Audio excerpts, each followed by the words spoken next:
Jharkhand high court का बड़ा फैसला। झारखंड में शादी होने से नहीं मिलेगा आरक्षण का लाभ। मूल्य राज्य में ही ऐसा संभव। झारखंड राज्य ने आरक्षण का लाभ लेने को लेकर बड़ा फैसला सुनाया है। अपने फैसले में अदालत ने कहा कि आपको आपके मूल राज्य में ही आरक्षण का लाभ मिल सकता है। आप बिहार में आरक्षित क्षेत्रीय में थी और आपकी शादी झारखंड में हो गई, ऐसे में आपको यहाँ भी आरक्षण का लाभ मिलेगा, ऐसा नहीं है। दरअसल हाईकोर्ट के जस्टिस राजेश शंकर का अदालत ने रीना राणा द्वारा दायर याचिका को खारिज करते हुए यह निर्देश दिया है कि याचिका में कहा गया था कि वर्ष 2016 में झारखंड राज्य कर्मचारी चयन आयोग ने शिक्षक नियुक्ति के लिए विज्ञापन निकाला था। नियुक्ति प्रक्रिया में प्रार्थी रीना राणा भी शामिल हुई थी। उन्होंने अपने पति के जाति प्रमाण पत्र के आधार पर आरक्षण का दावा किया था, लेकिन जेएमसी ने आरक्षण का लाभ देने से इनकार कर दिया था। क्या है पूरा मामला, विस्तार से सुने। साल 2016 में झारखंड कर्मचारी चयन आयोग ने शिक्षक की नियुक्ति का विज्ञापन जारी किया गया था। इस नियुक्ति के लिए बिहार से झारखंड शादी कर आई महिला रीना कुमारी राणा ने भी आवेदन दिया था। शिक्षक नियुक्ति परीक्षा में सफल होने के बाद रीना को डॉक्यूमेंट वेरीफाई के लिए बुलाया गया था। जब उन्होंने प्रमाण पत्र पेश किया तो उनकी उम्मीदवारी रद्द कर दी गई थी। इस संबंध में झारखंड कर्मचारी चयन आयोग ने बताया कि रीना राणा ने अपनी पति के आधार पर एसटी जाति का प्रमाण पत्र जमा किया था। जेएसटी ने कहा कि उसे आरक्षित क्षेत्र का लाभ नहीं मिलेगा और उनकी उम्मीदवारी चयन सामान्य क्षेत्रीय में शामिल होगी। इसके बाद रीना ने झारखंड हाईकोर्ट का दरवाजा खटखटाया था, जिस पर सुनवाई करते हुए अदालत ने यह फैसला सुनाया है। जानकारी के मुताबिक जिस जाति प्रमाण पत्र के आधार पर रीना कुमारी राणा ने हाईकोर्ट में याचिका दायर की थी, वह जाति प्रमाण पत्र संथाल परगना के गोड्डा जिले के एसडीओ ने जारी किया था। जिस आधार पर यह प्रमाण पत्र जारी किया गया था उसमें बताया गया था कि आवेदन करने वाली महिला बिहार में एसटी क्षेत्र में आती है। उसने शादी के बाद झारखंड में रहने का दावा किया था। इसी आधार पर उसने जाति प्रमाण पत्र बनाने के लिए गोड्डा के अनुमंडल पदाधिकारी के पास आवेदन किया था। नियम के अनुसार एकीकृत बिहार के समय में झारखंड में रहने वाले व्यक्ति का यदि मूल निवासी वर्तमान में बिहार है तो उसे भी झारखंड में आरक्षण का लाभ नहीं मिलेगा। जिन लोगों का मूल निवासी झारखंड का होगा उन्हें यहाँ का लाभ मिलेगा। चेन्नई की धागा फैक्ट्री में काम करने वाले जामताड़ा के मजदूर मुजफ्फर अंसारी की मौत हो गई। वह नारायणपुर थाना क्षेत्र के चैनपुर का रहने वाला था। उसके पिता का नाम आजम अंसारी है। जानकारी के मुताबिक वह बीते 3 साल से धागा फैक्ट्री में काम कर रहा था। चेन्नई में आग सुलझने के बाद उसके इलाज के लिए ले जाया गया, जहां इलाज के दौरान उसकी मौत हो गई।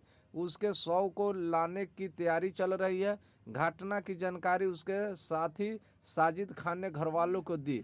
चेन्नई में दूसरी कंपनी में काम कर रहे मुजफ्फर के परिचित और जामताड़ा निवासी साजिद खान ने बताया कि मुजफ्फर 3 साल से वह काम कर रहा था। घटना के दिन उसकी नाइट शिफ्ट थी। वह काम करने पहुंचा था। मुजफ्फर अपने साथियों के लिए कारखाना कैंपस के किचन में रात 3 बजे चाय बनाने पहुंचा। उसके कुछ दिनों से जुखाम भी हुआ था, इससे उसका नाक भी जाम था। वह किचन में गैस लीक की गंध को भाप नहीं पाया और जैसे ही उसने लाइट का स्विच ऑन किया, गैस सिलेंडर में आग लग गई, जिसके बाद उसे आन फान में इलाज के लिए ले जाया गया, जहां इलाज के दौरान उसकी मौत हो गई। घटना की जानकारी मिलते ही उसके गांव परिवार में शोक की लहर दौड़ गई। जानकारी के मुताबिक वह जामताड़ा में अपना मकान भी बनवाने वाला था। बहन की शादी की तैयारी में भी लगा हुआ था। मुजक्कर की करीबी रिश्तेदार और अवैध अंसारी ने बताया कि उसके घर में माँ, पिता, पत्नी और 3 साल का एक छोटा सा बच्चा है। उसके 2 छोटे भाई भी हैं, जिनमें से एक भाई मुजक्कर के साथ काम करता था। 3 छोटी बहनों में बड़ी बहन की शादी के लिए रिश्ता ढूंढा जा रहा था। परिवार के सदस्यों का रो रो कर बुरा हाल है। अब सियालदह बलिया एक्सप्रेस ट्रेन में सफ़र के दौरान शनिवार की शाम महिला ने ट्रेन में ही बच्चे को जन्म दिया। यात्री ट्रेन के अगले हिस्से में सामान्य कुछ महिला बोगी में वो सवार थी। बच्चे को साथ यात्री कर रही महिला पैसेंजर ने जन्म दिलवाया। इसके बाद ट्रेन मधुपुर स्टेशन पहुंची। तब तक बच्चा को ट्रेन में उतारकर आरपीएफ और स्वास्थ्य विभाग की टीम ने प्राथमिक उपचार के लिए रेलवे अस्पताल में भर्ती कराया। इस क्रम में Sealdah Ballia express train Madhupur station पर करीब 20 मिनट खड़ी रही। महिला के साथ यात्री कर रहे दूसरी महिला यात्रियों ने बताया कि महिला को प्रसव पीड़ा होने की जानकारी मिली, तब तक ट्रेन चल रही थी। इसके बाद हम सभी ने मिलकर महिला को प्रसव कराया। महिला का प्रसव चितरंजन स्टेशन के आसपास कराया गया। महिला ने स्वस्थ बच्चे को जन्म दिया। बच्चा खतरे से बाहर बताए जाते हैं। ट्रेन के प्रसव जानकारी यात्रियों ने ट्रेन की आरपीएफ एस्कॉर्ट पार्टी को दी। इसके बाद ट्रेन जब मधुपुर पहुंची तो बच्चा को ट्रेन से उतार लिया। पश्चिम बंगाल के कुल्टी रानी तालाब निवासी विकास ठाकुर अपनी पत्नी को लेकर झांसा स्टेशन को जोकटिया गांव अपने ससुराल जा रहे थे। दोनों आनसलोट स्टेशन पर सियालदह बलिया एक्सप्रेस ट्रेन में सवार हुए थे। आनसोल से ट्रेन खुलने के बाद ही विकास की पत्नी पूजा को प्रसव पीड़ा होने लगी। ट्रेन में सफ़र कर रही थी। अन्य महिला यात्रियों ने सहयोग से चितरंजन स्टेशन के पास ट्रेन में ही पूजा का प्रसव कराया। बच्चा दोनों स्वस्थ हैं। झारखंड सरकार का होम डिपार्टमेंट पुलिस में सिपाहियों की नियुक्ति को लेकर एक बार फिर कवायद कर रहा है। वर्तमान में झारखंड कर्मचारियों चयन आयोग में माध्यम से 4900 पदों का विज्ञापन जारी किया है। वहीं 4000 अतिरिक्त पदों पर बहाली के लिए समीक्षा कर रहा है। इस तरह केवल झारखंड पुलिस में सिपाही 89,191 पदों पर बहाली होगी। अधिकृत पदों के लिए अलग से आवेदन निकाला जाएगा। यहाँ वर्तमान आवेदन के लिए अटैच किया जा सकता है। इसकी समीक्षा की जा रही है। 15 जनवरी से 4919 पदों के लिए आवेदन किया जाएगा। झारखंड कर्मचारी चयन आयोग की ओर से वर्तमान में निकाले गए 4919 सिपाहियों की बहाली के लिए 15 जनवरी से आवेदन के लिए किए जाएंगे। उम्मीदवार 14 फरवरी तक ऑनलाइन आवेदन जमा कर सकते हैं। 16 फरवरी तक परीक्षा शुल्क जमा कर सकते हैं। 20 से 22 फरवरी तक ऑनलाइन आवेदन में अभ्यर्थी त्रुटि सुधार सकते हैं। बहाली में नियमित नियुक्ति में 3799 पद है। वही बैकलॉट नियुक्ति के 1120 पदों के लिए आवेदन आमंत्रित किए गए हैं। ऑनलाइन गिरिडीह पुलिस के हत्थे चढ़े 10 साइबर अपराधी डेटा कंपनी से लेते थे नंबर, फिर करते थे ठगी, गाड़ी में भरवाते थे पेट्रोल। गिरिडीह जिले के पुलिस अधीक्षक दीपक कुमार शर्मा के दिशा निर्देश पर एक बार फिर साइबर अपराधी के खिलाफ बड़े स्तर पर कार्रवाई की गई है। इस दौरान सूचना के आधार पर जिले के बगोदरा, डुमरी, पांडे और हलियार थाना क्षेत्र के अलग अलग जगहों पर कार्रवाई करते हुए 10 साइबर अपराधियों को पुलिस ने गिरफ्तार करने में सफलता पाई है। इस दौरान पुलिस ने छापेमारी करते हुए 11 mobile phone, 17 SIM card, 4 ATM card, 1 passbook, chequebook और 2 मोटरसाइकिल समेत अन्य सामान बरामद किया है। डेटा कंपनी से नंबर लेकर करते थे ठगी। प्रेस कॉन्फ्रेंस में पुलिस अधीक्षक ने बताया कि गिरफ्तार साइबर अपराधियों ने स्वीकार किया है कि वे डेटा कंपनी प्रोवाइडर से नंबर लेकर ठगी करते थे। इस पैसे से वे गाड़ी में पेट्रोल भरवाते थे और अपराधी ने बताया कि उसके पैसे खर्च करने के बदले कमीशन दिए जाते थे।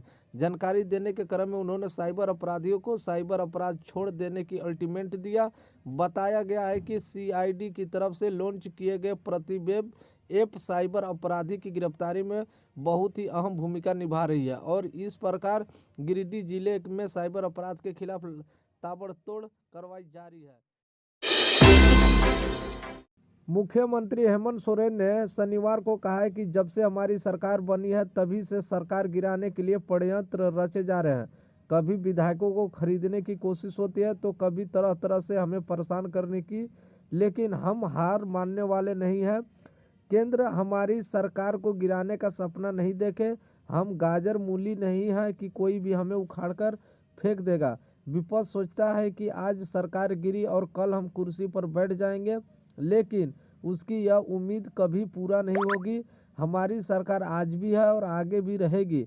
हेमंत शनिवार को रामगढ़ जिले को गोला प्रखंड स्थित चाड़ी पंचायत के तिरला मैदान में आपकी योजना आपकी सरकार द्वारा कार्यक्रम के संबोधित कर रहे थे।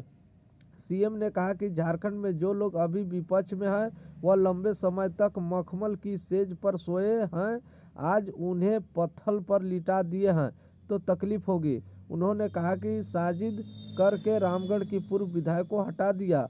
हेमंत ने कहा कि डबल इंजन की सरकार ने झारखंड को पीछे धकेल दिया, अपनी जेब भरी और राज्य के लोगों के हित की चिंता नहीं की। इस कारण राज्य में गरीबी बेरोजगारी बढ़ी। जब राज्य अलग था तब राज्य का खजाना भरा हुआ था, आज वो खजाना खाली है, घाटे का बजट चल रहा है। आज राज्य की स्थिति खराब हो गई है, भरा हुआ खजाना का पैसा सब विपक्षी पार्टी ने अपनी जेब में डाल लिया। यह तीसरी बार है जब सरकार आपके द्वार जनता को दरवाजे तक पहुंचा है। जब पहली और दूसरी बार यह कार्यक्रम चलाया तब लाखों आवेदन योजनाओं के लिए आए। आवेदन की संख्या बताती है कि पूर्व की सरकार में काम नहीं किया। अगर वो काम किए होते तो आज राज्य की जैसी स्थिति है वैसी नहीं होती। उन्होंने कहा कि आज जब राज्य में काम हो रहा है तब विपक्ष को पंच नहीं आ रहा। राज्य में जितना काम 20 साल में नहीं हो सका उतना 4 साल में हुआ है। राज्य में युवाओं को सरकारी व गैर सरकारी नौकरी देने तथा बेरोजगार उपलब्ध कराने के लिए कार्य किया जा रहा है।